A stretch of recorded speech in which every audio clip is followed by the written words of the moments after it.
오늘은요, 어제에 이어가지고, 어제 행위언약과 은혜언약에 대한 말씀을 들으면서요, 이 네 가지 얘기했죠. 예수 그리스도 여자의 후손으로 태어날 것이다. 성육신의 영광. 또 예수 그리스도 뱀으로 상징된 사단으로부터 수단당할 것이다. 수단에 이어 모든 사람들은 뱀의 후손과 여자의 후손으로 투쟁하고 싸울 것이다. 두 후손의 투쟁에 이어 여자의 후손은 뱀의 묘를 부숴놓을 것이다. 사단 패배연. 이걸 통해 가지고 최초의 복음이 원시복음이다. 원시복음은 우리가 가장 쉽게 이해할 수 있게요. 알자로 시작하는 세 가지가 있는데, 첫째는 인간이 하나님과 대적하여 타락한 존재다. 루인이라는 창세기 3장이 나오고, 그 다음에 예수 그리스도를 속죄로 구원이 열려야 되는데, 속죄와 구속이 이루어지는 리뎀션, 로마서 3장에 나오고, 예수 그리스도를 믿는 자는 누구든지 성령의 역사로 거듭난다. 중생인데 리제너레이션, 이건 요한복음 3장에 나온다.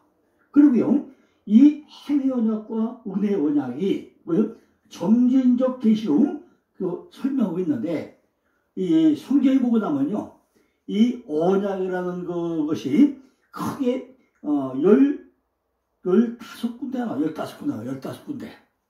언약이 맨 먼저 뭐가 나오죠? 행위 언약과 구속 언약과 은혜 언약, 선악과 언약, 원시복음의 시작이죠. 노아의 언약, 아브라함의 언약, 할례 언약, 시대사 언약, 소금 언약, 제사자 언약, 다윗 언약, 또 새 언약, 보혈 언약, 성만찬 언약, 보혜사 언약, 세겜 언약, 신약시대 언약, 이렇게 다 나눌 수 있는데, 이것은요, 창세기 12장에 가서 아브라함의 제단 설교할 때 요거는 다시 따로 설명을 드릴 겁니다. 하고, 오늘 중요한 건 뭐냐면요, 제가 성경에 반드시 성경을 어떻게 한다고 했죠? 7째 날 맞춰가지고 대략 7번 반복 설명하는 것이 성경의 원리라고 했어요. 오늘요, 제가 이게 점지적 계시, 제가 요한계시로 그랬죠. 요한계시로도 뭐 한다고요? 저는 점지적 계시보다 그랬어요. 요한계시로 뭐죠? 예수의 초림과 재림이 7번 반복 설명하는 것이 요한계시록이다. 7인과 2곰나팔과 7대접도 같은 사건인데 점점 강도를 세게 반복하는 것이다. 요한계시록을 잘 보고 나면요, 7자가 42번 나와요. 이게 뭐냐면요, 출애굽기에 가고 나면은 람세스를 떠나고 가는데 장막을 42번 치죠. 성경의 모든 말씀이 42번 나와요. 마태복음 1장 보면 42대가 나오죠. 이것이 전부 다 다윗 14 곱하기 13 이걸 위해서 이루어져 나가죠. 그래서 오늘도 제가 점적해서 설명을 드리려고 하는데, 어제요, 제가 창세기 속에 나타나는 메시아의 출현, 이거를 통글이 이걸 설명하다가요, 어제 30분이 넘으니까 영상이 끊어져 버렸어요. 이상하게 영상을 찍다 보고 나니까 30분에서 40분만 넘으면 딱 다도 끊어져 버리더라고요. 그래서 어제 요 설명 다 말았어요. 창세기 3장 15절이 원시 예수의 후손이고, 창세기 4장 20절이 셋의 계열이고, 창세기 9장 27절이 셈의 후손이고, 창세기 10장 3절과 이것이 아브라함의 씨고, 창세기 21장 10절에 이삭의 후손이고, 창세기 25장에서 야곱의 후손이고, 창세기 49장에 유다의 후손, 이렇게 7가지로 뭐가 하네요? 창세기 속에 나타나는 메시아의 출현이 예고되어 있다는 얘기죠. 그리고 또 하나 제가 나중에 따로 설명드릴게요. 구약에 나오는 예수 그리스도가 구약에 몇 번 나오는지 아세요? 101번. 그것도 표 다 만들어 놨어요. 근데 오늘은요, 지금 이 언약에 대한 최초복음, 원시복음에 대한 언약이요, 어떻게 되죠? 점진적 계시로 설명을 딱 내죠. 요거를 오늘 구체적으로 좀 설명을 하겠습니다. 아무래도 이게 이제 양이 좀 있기 때문에 제가 따발총을 쓸 수밖에 없어요. 그러니까 잘 들으시고 집중해서 들으셔야 오늘 이것이 이해가 됩니다. 첫째는 뭐죠? 첫째는 에덴 동산에서 선악과 나무와 생명나무, 이것이 뭐죠? 생명과 십자가다. 이것부터 출발을 합니다. 우리는 에덴 동산의 선악과 나무와 생명나무를 통해서 하나님이 선악과를 따먹을 수밖에 없는 티끌들에게 어떠한 방법으로 생명나무의 과실을 먹게 할 것인가에 대한 희미한 그림을 보아왔다는 거죠. 그 방법은요, 다름이 아닌 죽음 속에 꼽히는 생명, 즉 십자가였다. 십자가. 두 번째는요, 교회를 상징하는 하와, 생명의 식물을 먹게 되죠. 먹으면 청명주라 그랬어요. 계속해서 성경은요, 선악과를 따먹지 말라는 하나님의 행위 언약 바로 다음에 교회를 상징하는 하와의 창조를 기록함으로 해서 우리 교회는 예수 그리스도의 십자가를 통해서 생명나무의 실과를 먹게 될 것임을 암시하고 있다는 거죠. 자, 세 번째는요, 인간이 타락을 해가지고 무화과 잎을 가지고 옷을 해피고 바로 무화과 말라버리고 나니까 가지고서 해피다고요. 가지고. 제가 어제 설명할 때 뭐였죠? 무화과는 만남이고 잎이 붙어서 생명인데 떨어지는 순간에 그 잎은 말라가 생명이 죽어가더라 했죠. 반드시 우리는 예수와 하나님 만남을 통해서 같이 붙어있음으로 해서 이루어진다고 했어요. 그리고 인간의 타락이 좀 더 상세하게 그려지고 있다는 거죠.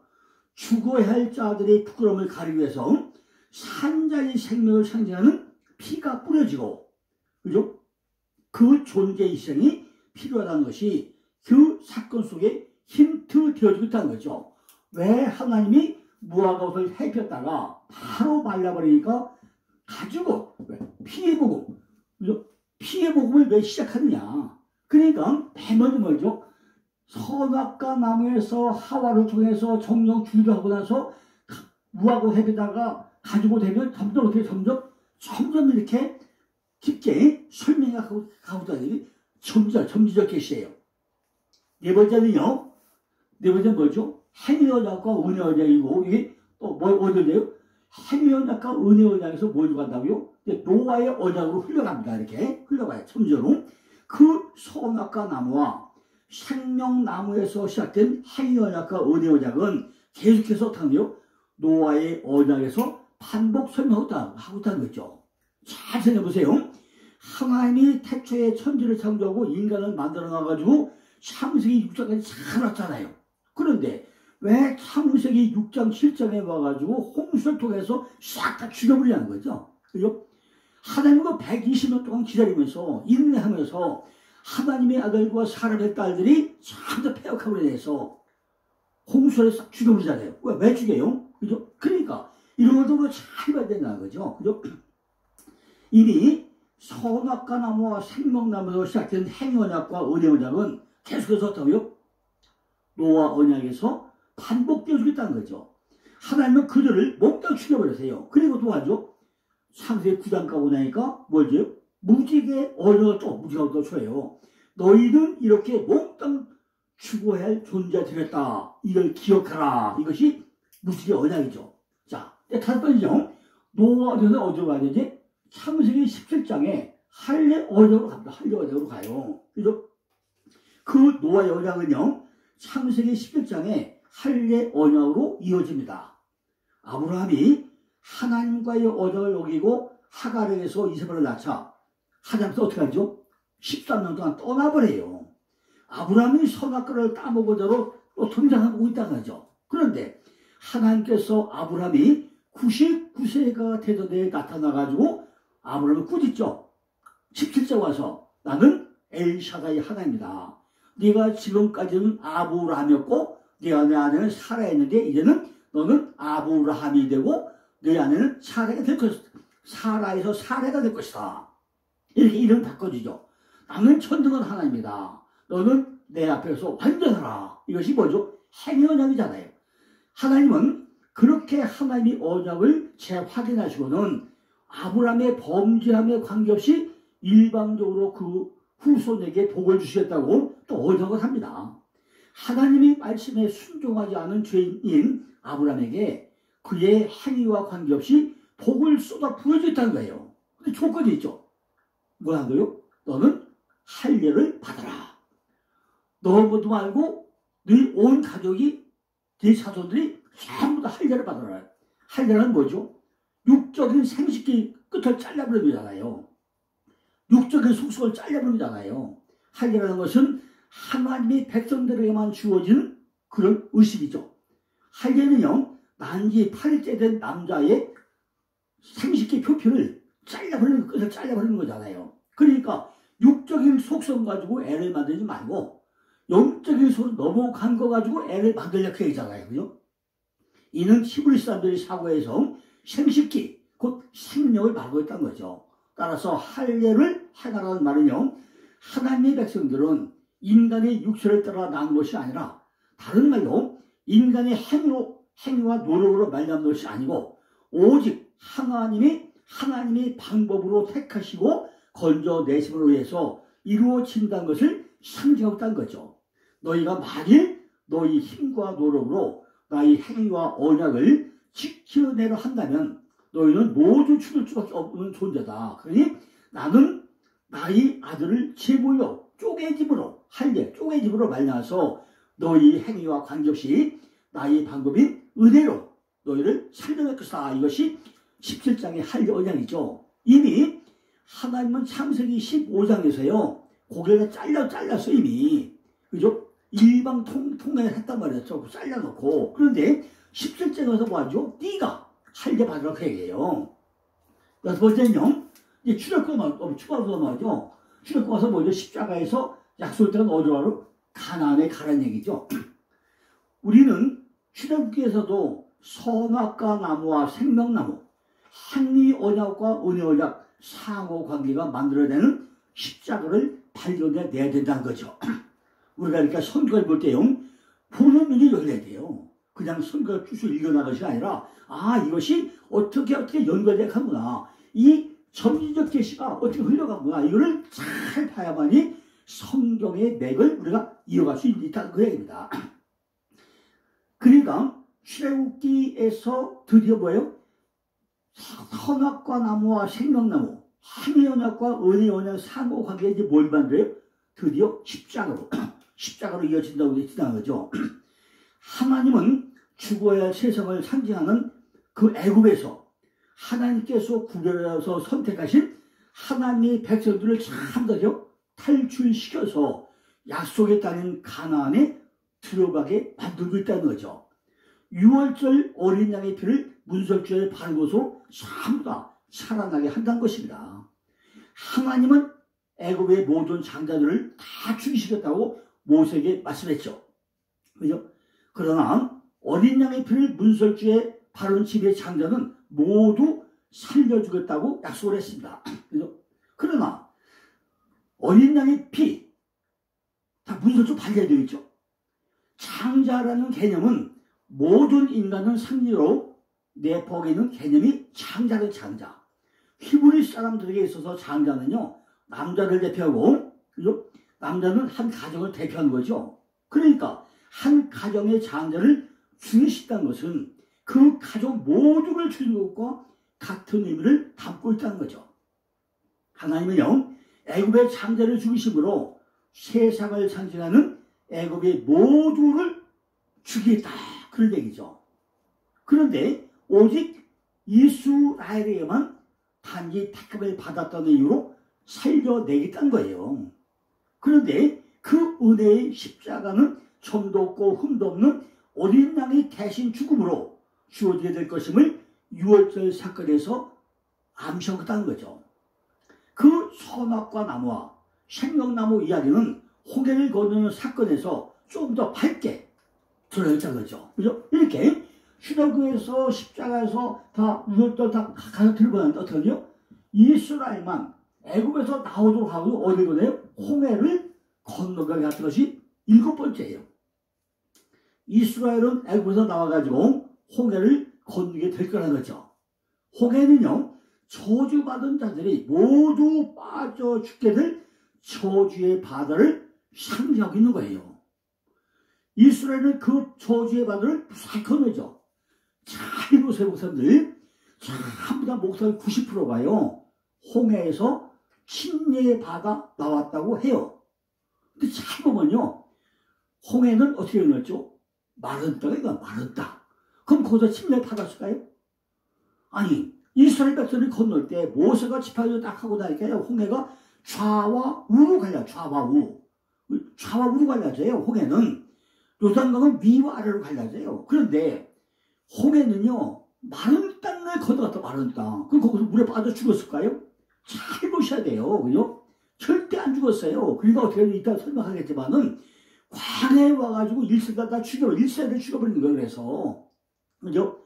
그리고 2세대 누에 2세대 태어나가지고 여호수아를 통해서 요단강을 건너게 된 것입니다. 이거 잘 분별하세요. 그죠? 그런데 홍해까지 온 애굽 사람들이 모두 홍해에 빠져 죽어요. 이스라엘 백성은 한 명도 안 죽었는데 뒷자로는 누가 죽어야 대신 애굽의 군대들만 죽었단 말이에요. 그죠? 이스라엘은 안 죽었어요. 그것은 성경이 하나님께 택함 받은 이스라엘도 원래 그렇게 죽어서 마땅한 자들이었다는데 우리에게 그 보여주는 사건의 내용이요.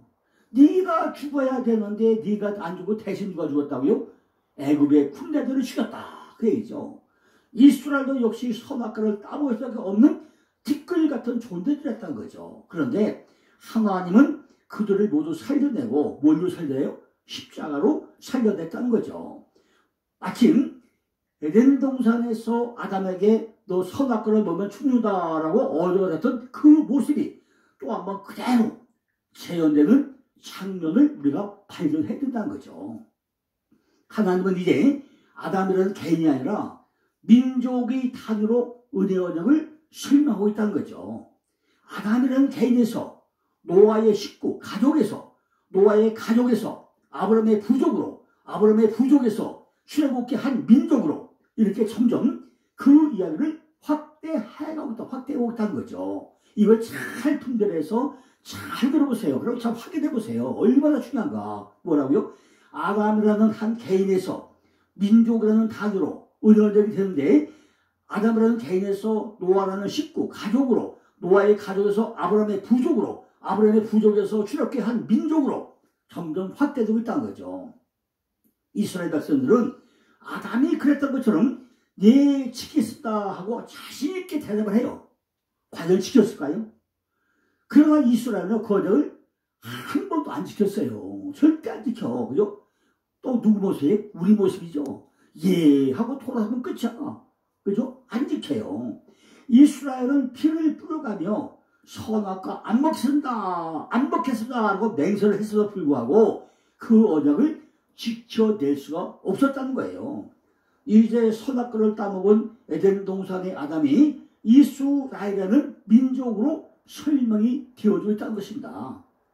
그러니까 에덴 동산의 아담은 이스라엘을 품고 있었던 것이고 이스라엘은 하나님의 백성들인 성도들을 내용으로 담고 있다는 거예요. 그죠?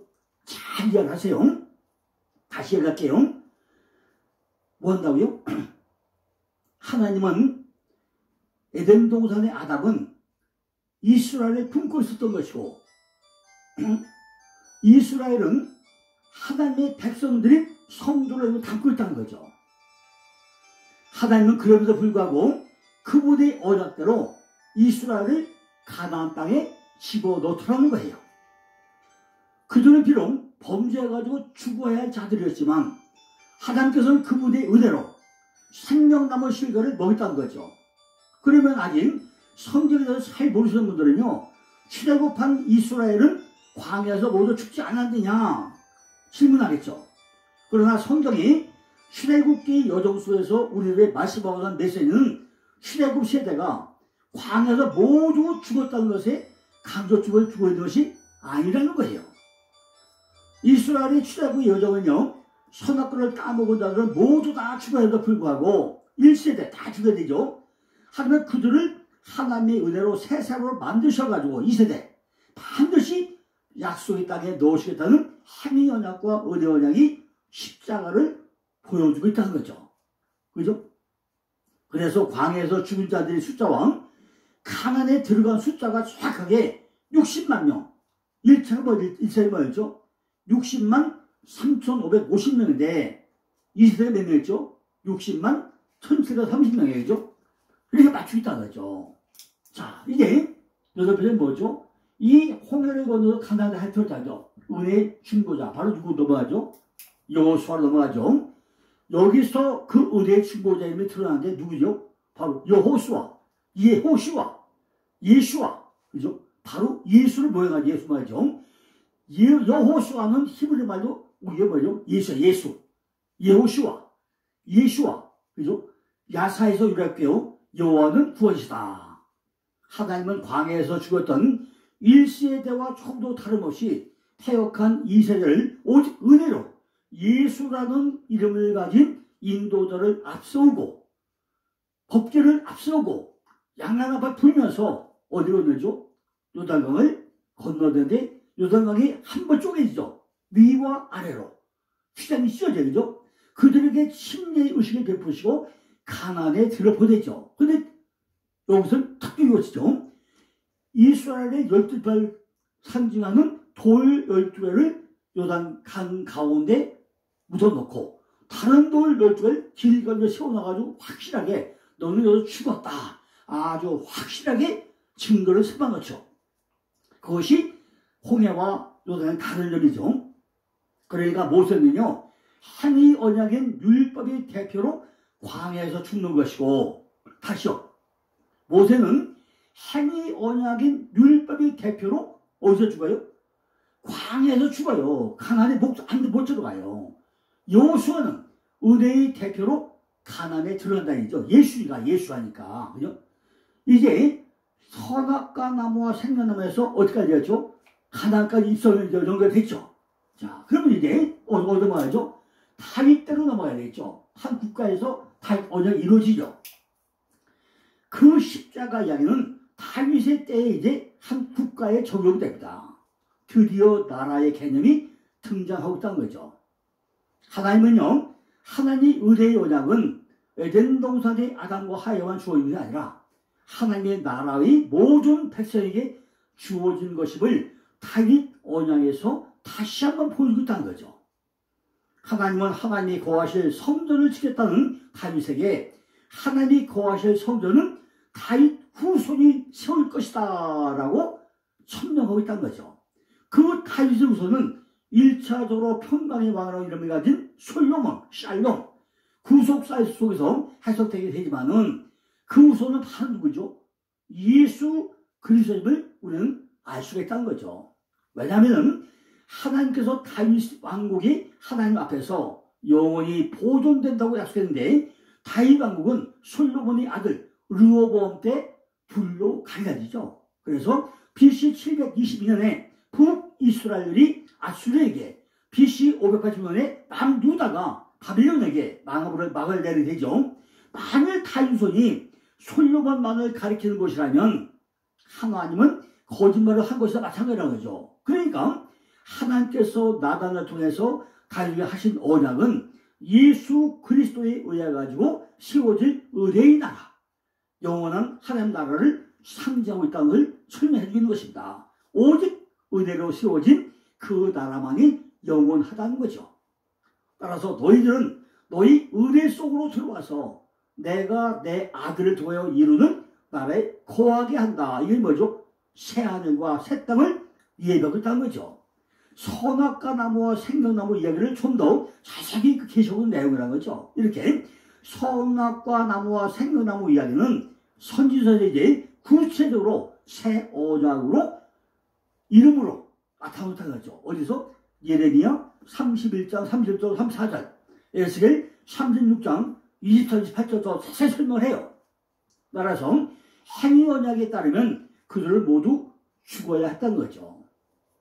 하나님의 언약을 어긴 자들, 다른 말로 하나님께서 따먹지 말라고 하신 선악과를 따먹음으로 하나님의 계명을 어긴 자들은 모두 죽어야 하기 때문이었다는 거죠. 그런데 하나님의 백성들은 뒷그린 거로 하나님의 언약을 피할 수밖에 없는 존재들이었다는 거죠. 그래서 하나님은 하나님의 아들들인 예수 그리스도 안에서 하나님의 백성들을 새롭게 창조하셔서 그들의 마음을 새 마음으로 바꿔주는 방법으로 선악과를 따먹은 아담들을 하나님의 백성들로 만들어 내시겠다는 것이 새 언약이라는 거예요. 그죠? 새 언약. 그러니까 여기 보면 이게 새 언약이죠. 그러니까 드디어 보여가지고 드디어 이제 10장에 육신의 옷, 십자가, 새하늘과 새 땅 이렇게 단을 넘어갑니다. 10번째는요. 그렇게 해가지고 누가죠?